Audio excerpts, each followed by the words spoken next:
जीवन में श्रद्धावान का होना। हम मंदिर में दीप प्रज्वलित क्यों करते हैं? क्योंकि हम श्रद्धावान हैं। हम घंटियां क्यों बजाते हैं? क्योंकि हम श्रद्धावान हैं। हम माला क्यों जपते हैं? क्योंकि हम श्रद्धावान हैं। लेकिन क्या हम दिल से श्रद्धावान हैं? मन से श्रद्धावान हैं? ईश्वर चित्र में नहीं, चरित्र में बसता है। अपनी आत्मा को मंदिर बनाओ। गीता में ही कहा गया है कि सा विद्या या विमुक्त ये, अर्थात मुझे तो विद्यावान होना होगा और विद्यावान होने के लिए श्रद्धावान होना होगा, जो सत्य को धारण करता हो। सत्य धारण करने का भी सामर्थ्य होना चाहिए। श्री कृष्ण कहते हैं कि इस जगत में भिन्न भिन्न के लोग हैं और जो मुझे जिस भाव से भजता है मैं उसी रूप में प्राप्त होता हूँ। कितनी अच्छी बात है ना। हम सभी यदि चाहें तो आज भी श्री कृष्ण का भजन, कीर्तन एवं मनन करके उन्हें प्राप्त कर सकते हैं। इसी सोचने वाले को श्रद्धावान करते हैं। यही तो सकारात्मकता है, यही तो ध्यान है। श्री कृष्ण के जन्मोत्सव जन्माष्टमी पर आज भी जनमानस में उल्लास उमंग देखी जा सकती। मंदिरों में धार्मिक अनुष्ठानों के साथ साथ घर घर में व्रत आदि रखकर भक्ति किया जाता है, क्योंकि हम श्रद्धावान हैं। इस दिन की एक विशेष धार्मिक क्रिया है जो इस दिन करना पुण्यशाली माना जाता है। रात को 12 बजे पूजा आरती के पश्चात पंजरी का प्रसाद बांटा जाता है। इसी दिन दही हांडी फोड़ना एक ऐसा खेल है जो पूरे भारत में एक साथ मनाई जाती है। जो भगवानों में श्रद्धा रखने वाले परलोक में जाते हैं। भगवान कहते हैं कि मुझ में श्रद्धा रखने वाले मुझे पा जाते हैं, एवं पितरों में श्रद्धा रखने वाले व्यक्ति पितृलोक में जाते हैं।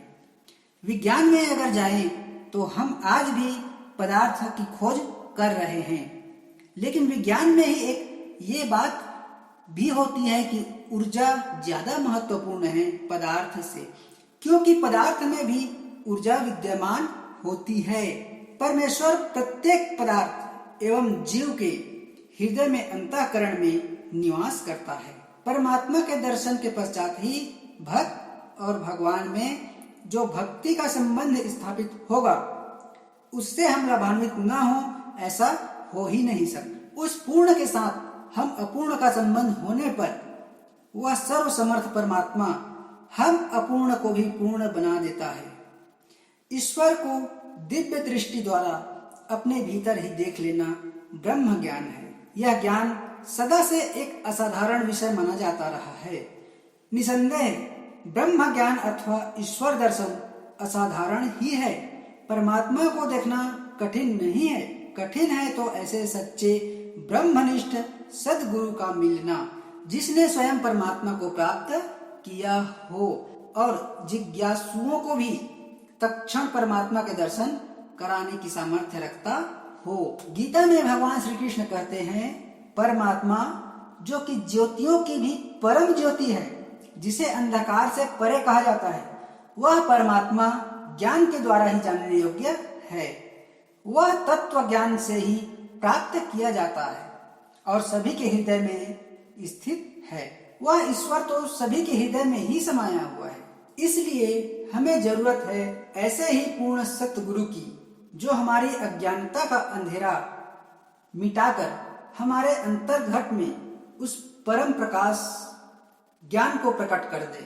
जब पूर्ण सतगुरु मिलते हैं तो उस अव्यक्त अक्षर को बता देते हैं, जो मनुष्य के हृदय में पहले से ही रमा हुआ है। जब तक कण कण में रमण करने वाले आदि नाम को नहीं जाना, तब तक चाहे कितने भी प्रयत्न कर ले, हमारे लिए परमात्मा की प्राप्ति असंभव है। यह सूक्ष्म क्रिया भी केवल गुरु की कृपा से ही प्रकट होती है। अतः हमें जरूरत है ऐसे गुरु की, जो हमें उस शाश्वत नाम का सुमिरन करवा दे। गगन मंडल अमृत का कुआं, तहां ब्रह्मा का वासा, सगुरा होवे भर भर पीवे, निगुरा मरत प्यासा। गगन में उल्टा कुआं है, जहां वह परमात्मा स्वयं विराजमान है। अब यदि हम आकाश में खोजने लग जाएं, तो सारी जिंदगी नहीं मिलेगा कुआं, क्योंकि यहाँ संसारिक कुएं की नहीं बल्कि उस कुएं की बात की गई है जो शरीर के अंदर ही है। जो मनुष्य गुरु से ब्रह्म ज्ञान की युक्ति लेते हैं, केवल वही जानते हैं कि किस प्रकार हम इस शरीर में ही अमृत की प्राप्ति कर सकते हैं। कबीर जी ने केवल इतना ही नहीं कहा कि वहां अमृत का कुआं है, वरन यह भी कहा है कि वहां ब्रह्मा का वास भी है, अर्थात प्रभु के दर्शनों की प्राप्ति भी होगी। मन में संतुष्टि का भाव, सभी प्राणियों के प्रति आदर का भाव, केवल ईश्वरीय चिंतन का भाव, मन को आत्मा में स्थिर करने का भाव और सभी प्रकार से मन को शुद्ध करना मन संबंधिता कहा जाता है। पूर्ण श्रद्धा से युक्त होकर मनुष्यों द्वारा बिना किसी फल की इच्छा से उपयुक्त तीनों प्रकार से जो तप किया जाता है उसे सात्विक तपोगुणी तप कहा जाता है। जो तप आदर पाने की कामना से, सम्मान पाने की इच्छा से और पूजा कराने के लिए स्वयं को निश्चित रूप से कर्ता मानकर किया जाता है, उसे क्षणिक फल देने वाला राजसी अर्थात रजोगुणी तप कहा जाता है। जो तप मूर्खतापूर्ण अपने सुख के लिए दूसरों को कष्ट पहुंचाने की इच्छा से अथवा दूसरों के विनाश की कामना से प्रयत्न पूर्वक किया जाता है, उसे तामसी अर्थात तमोगुणी तप कहा जाता है। भगवत गीता में दैवी संपदा को बढ़ाने की बात की गई है, क्योंकि मनुष्य के मृत्यु के बाद यही संपदा हमारे साथ जाती है। कृष्ण अर्जुन को समझा रहे हैं कि इस दुनिया में दो ही तरह के तत्व हैं, जड़ और चेतन।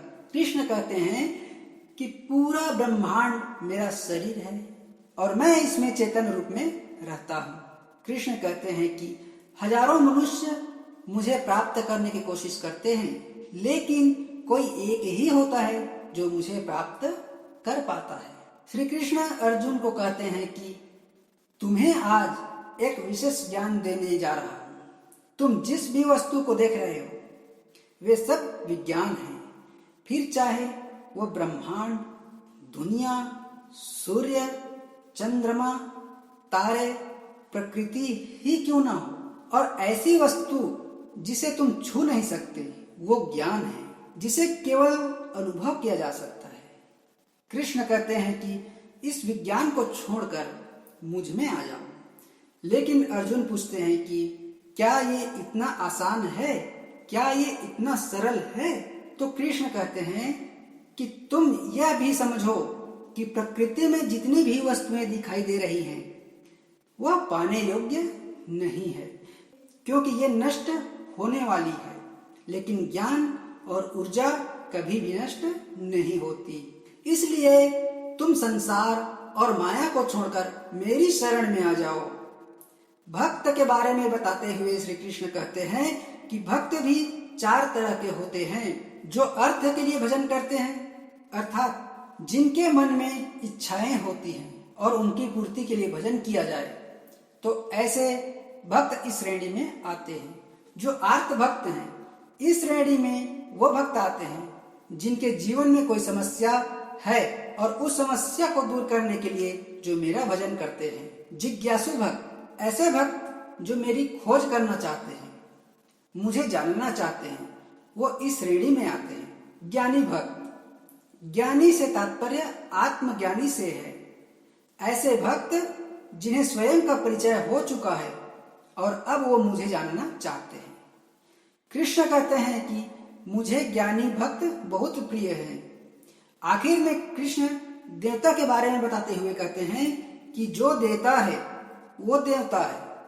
श्री कृष्ण कहते हैं कि मनुष्य अपनी कामनाओं के अनुरूप देवी देवता का चयन करता है।